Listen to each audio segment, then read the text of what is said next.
Hi, this is Maggie Gundersen for Fairwinds Energy Education. Today we're doing a special show about reactor water level monitoring. We have as our guests nuclear researcher Lucas Hickson and Dave Lochbaum, nuclear expert with the Union of Concerned Scientists. This is not one of our typical podcasts in that this is a very technical podcast, but it's for you geeks out there. A lot of people have written into us and asked for this kind of material. And even if you're a layperson, I think that you will really find this interesting, and it'll give you insight into how difficult it is to operate a nuclear power reactor. Thank you for joining us. Good afternoon, I'm Lucas Hickson, and I'm here today with Dave Lochbaum with the Union of Concerned Scientists, and we're going to be speaking about what is called the Reactor Water Level Monitoring System at nuclear power plants. Water is used in the nuclear reactor as a critical neutron moderator and coolant. Water levels in the nuclear reactor are not monitored directly, but rather through an indirect monitoring system which incorporates a reserve tank, which is termed a reference leg. There have been some reported flaws with this cooling system throughout the years, some of the most notable being brought forth by Paul Blanch in the early 1990s. Dave, can you explain to us some of the nature of his findings? Yes, Paul found some problems with the level instrumentation used in boiling water reactors like Fukushima in Japan and Pilgrim and Browns Ferry here in the United States. As you mentioned, in that type of reactor, the water boils right in the reactor vessel. It's difficult to measure the level of water that's vigorously boiling. If you imagine a pot of boiling water on a stove, you see all that froth level at the top. What is the level of the water in the pot? So what boiling water reactors do is use the reference leg, which is just a non-boiling column of water, and compare the weight of that water to the weight of water in the reactor. And we can judge the density of the water in the reactor vessel easier than we can determine its actual height. And we can use that differential pressure between what the weight of the water in the reactor is versus the weight of the water in that reference column to determine what the level of the water in the reactor vessel is. If you look at a bottle of soda pop and you shake it up and then crack the top, the water level or the beverage level jumps from a nice low level to spewing out the open top because the non-condensable gases inside that soda have become freed by the agitation. Likewise, what Paul noted was that if the pressure of a reactor vessel were suddenly to drop, as it could happen during an accident, the non-condensable gases inside the water can cause the water in the reference column to all of a sudden change dramatically as bubbles come out of that water due to the pressure drop, which is similar to cracking a soda pop. It's pressure drops and the bubbles form. We hadn't accounted for that in the water level instrumentation. As those bubbles formed under that situation, the indications of level to the operator could become vastly wrong, several feet, dozens of feet wrong. When the reactor core is only 12 feet tall and the low instrumentation is off by 20 feet, you've got a big problem. Is there any other method for operators to determine the water level if the reactor water level monitoring system is not providing accurate data? The operators are provided about 5 sets of water level instrumentation for boiling water reactors. They're calibrated at hot conditions, high pressure, high temperature, as well as cold conditions when the reactor's shut down and the reactor vessel's head is off, the water is less than 212 degrees. The problem is that during an accident, you go from high temperature, high pressure to high temperature, low pressure as pipe breaks and water flows out. The operators must choose amongst these 5 sets of instrumentation to figure out which one is most accurately monitoring the conditions at that moment. And that indication will shift from instrument to instrument. And it's the operator's guess as to which one's providing the most accurate indication. And it's when you have 100 tons of reactor core to deal with when you start playing guessing games, wrong guesses come with high cost. If I remember correctly, the NRC had allowed for a 30-inch discrepancy in that reference leg measurement, and sometimes those measurements could be off by more than 20 or 25 feet. Is that correct?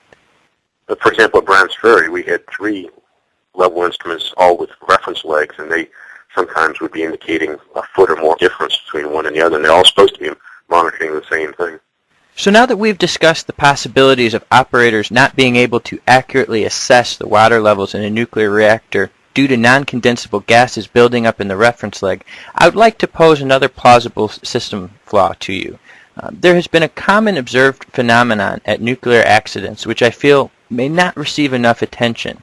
Reactor operators have been repeatedly put in situations where they have been unable to trust the very equipment that they rely upon to tell them what is occurring in the nuclear reactor, and have reacted either correctly or incorrectly based on that untrustworthy data.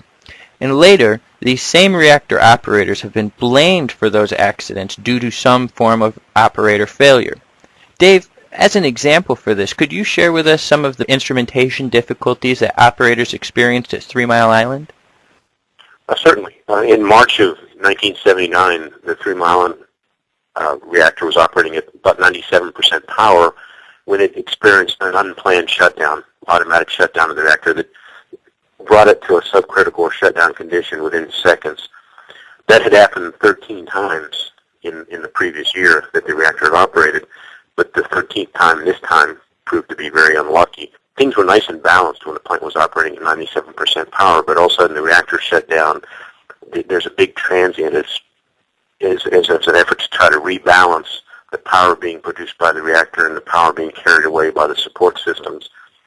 During the transient, there was a valve that opened on the reactor vessel to allow pressure to be relieved by discharging fluid through that valve into a tank. This time, and that's normal, that's the design of the plant to handle that few seconds of transient while the balance is being restored. But in this situation, that valve stuck open.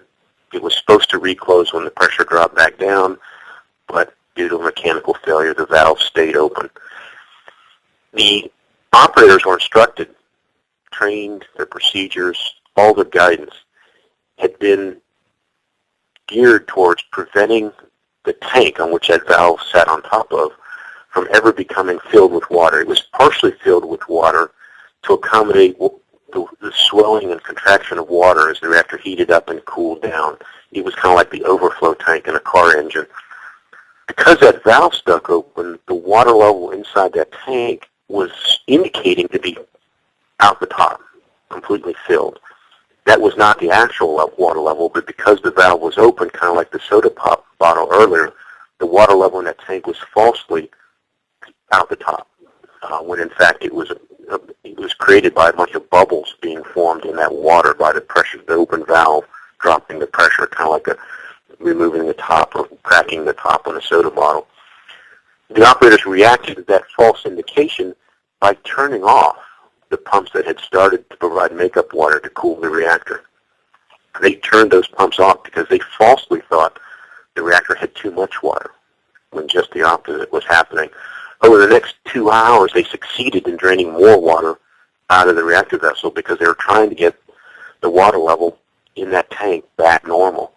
The false indication continued for nearly 2 hours to cause them to drain water out of the reactor vessel until the reactor core was partially uncovered and melted down. It overheated and melted down. But those operators were doing exactly what they were trained to do, exactly what their procedures told them to do, but they relied on a false indication and were led down a very bad road. Now, were there any indications prior to 3 Mile Island that a valve would fail in an open configuration like that? Shortly over a year earlier, the Davis-Besse plant in Ohio, which was a twin sister to 3 Mile Island, experienced a very similar event. They had a shutdown, but at that time the reactor was operating at about 9% power. That valve also opened to handle the pressure transient during a few seconds while things were rebalanced.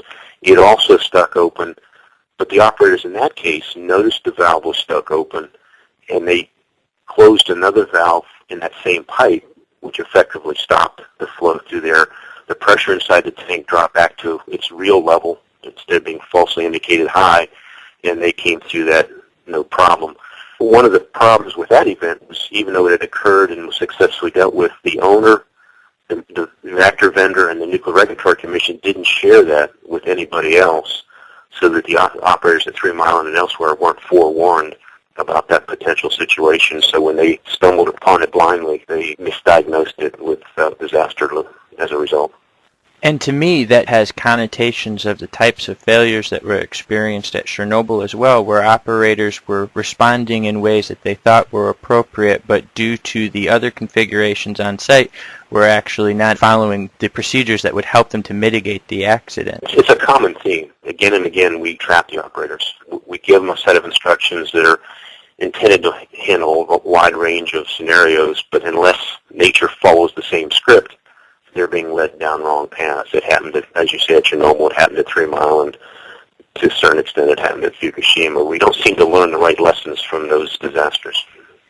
My concerns with this obviously being that with the reactor operators, rather than setting them up for success, we're putting them in a situation where they can inevitably not do the correct things and are set up for failure. According to Tokyo Electric, the operator of the crippled Fukushima Daiichi nuclear power plant, they too experienced issues with the reactor water level monitoring system at its reactors during their response to the March 11th earthquake and tsunami. Specifically, at Unit 1, after the loss of power, operators were scrambling to find backup power supplies with which to power the control room monitoring systems, which would allow them to determine what was happening inside of the nuclear reactor. When they temporarily restored power to the reactor water level monitoring system using backup batteries, the gauges told operators the water levels were above the top of active fuel. But in fact, in further analysis, we found that at that time, the whole core was exposed and had been exposed for more than 90 minutes by the time that backup power was restored. Now, according to TEPCO, the temperatures in the core had reached the point where fuel damage had started to occur and had also become so hot that they evaporated the water in that reference leg. Due to the pressure in the reactor pressure vessel, false readings were registered on the gauges when power was temporarily restored. Now, to me, this means that the reactor water level monitoring system is capable of providing reliable data for operators during normal operations. But if there's just one bad day, the system is also capable of failing after the point of core damage. Do you have any comments on this? Oh, I would agree to an extent. The water level instrumentation and other systems at the plant are designed for normal operations and postulated accidents. But when accidents don't follow the scripts that we've written, the indications the operators get or the guidance that they're given can be more harmful than helpful. And that's really not the situation we should put them in. At Fukushima Daiichi, we also apparently have observed now that if reactor operators in the future find themselves in a situation where they postulate fuel damage could have occurred, that the temperatures in the reactor itself could have already potentially reached such levels that they evaporate the water in the reference leg. And then the public would be in a position that they're forced to trust the words of the industry, which would be unable to trust its own data. Is this correct? Unfortunately, yeah. The way it is now, and the way it is for the foreseeable future, is the best indication you have whether the water levels indications are accurate or not is whether you see a radioactive cloud coming from the plant. That would suggest that the indications are false. We need a better indication than the radioactive cloud telling us whether we do or do not know the water level. That's too big a price tag to pay for knowing that we're wrong. Dave, are these same reactor water level monitors used at both PWR and BWR styled reactors? They're used on boiling water reactors. The pressurized water reactors use a similar but slightly different system. On pressurized water reactors, there's actually not even water level instrumentation for the reactor vessel because per our accident scripts, we don't ever drain water out of the primary system. The water level instrumentation is on the steam generators for the pressurized water reactors, which is a secondary loop of water outside the reactor vessel. The steam generators use a system similar to that used in boiling water reactors to monitor the water level inside the steam generators. On pressurized water reactors, except when they're shut down, there's really not a system used to monitor the water level inside the reactor vessel. Are these issues being addressed, and how could they be addressed, and who should be working on the answers to these problems? We seem to be always fighting yesterday's battle, which needs to be done, but we need to broaden the scope to look at key parameters that need to be monitored by operators and whether those parameters will be accurate or not during various accident and severe accident scenarios that they may face. We can't put operators in a position of having to guess what's going on, because they may guess right, but if they guess wrong, a lot of people pay a high price. So I think the federal government, the national labs, and the industry should be looking at every key parameter, whether it's pressure, water level, temperature, hydrogen concentration, whatever is necessary to be controlled during an accident. We need to ensure that the operators get reliable information on those parameters so they can take the right actions at the right times. For example, the poor operators at Fukushima who struggled to repower instrumentation only to be given false indications. They shouldn't have been in the shoes in the first place, but if we do that again to anybody, that's shame on us. The public obviously has a duty to keep themselves informed and to ensure that regulators are doing their jobs to address these issues. But how can reactor operators also help the Regulatory Commission as well as the nuclear industry with addressing these problems? The plant operators, the owners of nuclear power plants, have multi-billion-dollar assets that they don't want to see lost. So they have every reason in the world to make sure that the operators of those plants are given reliable information. They should not just fix yesterday's problems. They should look at the instrumentation issue more broadly to look at how to make things better. For example, many plants are replacing old analog equipment with digital equipment because you just can't find some of those spare parts anymore. As you go to digital equipment, as you replace some of this instrumentation, make it better. Make it more reliable. Make it so that it can handle a wider range of scenarios other than the very narrow scripts that we write for accidents.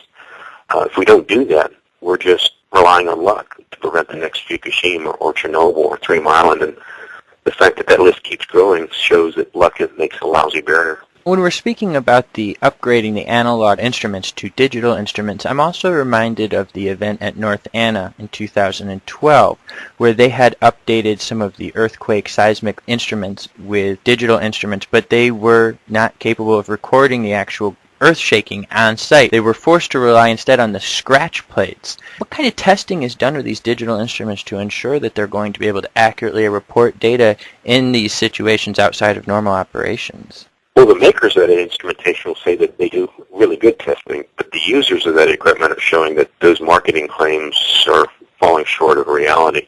The Browns Ferry nuclear plant also had a problem with digital equipment, and the internet traffic was so high that it interfered with controls of 2 pumps sending cooling water through the reactor core, causing them to trip offline. So we obviously have some more homework to do to make sure the digital equipment's reliable just for day-to-day operations, let alone handling accident situations. In response to the Fukushima Daiichi accident, the Nuclear Regulatory Commission has expanded some safety instrumentations at nuclear power plants, also specifically related to the spent fuel pools. Can you share a little bit with us about that? One of the problems at Fukushima was that there were 7 spent fuel pools. During the accident, the water level and the temperature of that water in the spent fuel pools was unknown to the operators in the control room because they had no instrumentation installed to provide that even if power had been available. So the operators were distracted by sending somebody physically up to look at what the water level was or try to figure out what the temperature was. To avoid that situation here at U.S. plants, the Nuclear Regulatory Commission in March of 2012 ordered plant owners to install reliable water level instrumentation. Sounds good, but the order only required owners to install instrumentation that would monitor the level down to a foot above where the spent fuel assemblies are stored in the pools. So if there is a problem and water level does drop, the operators may not know that the level is now below the top of the fuel and fuel damage may be imminent. All they know is it's down to within a foot, no lower. There was an opportunity there to measure the water level of the entire pool, not just part of it. Again, we're assuming that accidents will follow our scripts, we'll be successful getting water back in before it drops that low, and we'll be setting the operators up for a trap if the water level drops below that. So again, we're replicating the mistakes of yesterday, not learning the solutions from those disasters. Thank you so much, Dave. Once again, I'm Lucas Hickson, and we're speaking with Dave Lockbaum with the Union of Concerned Scientists. Once again, I'd like to thank you for joining us for this conversation.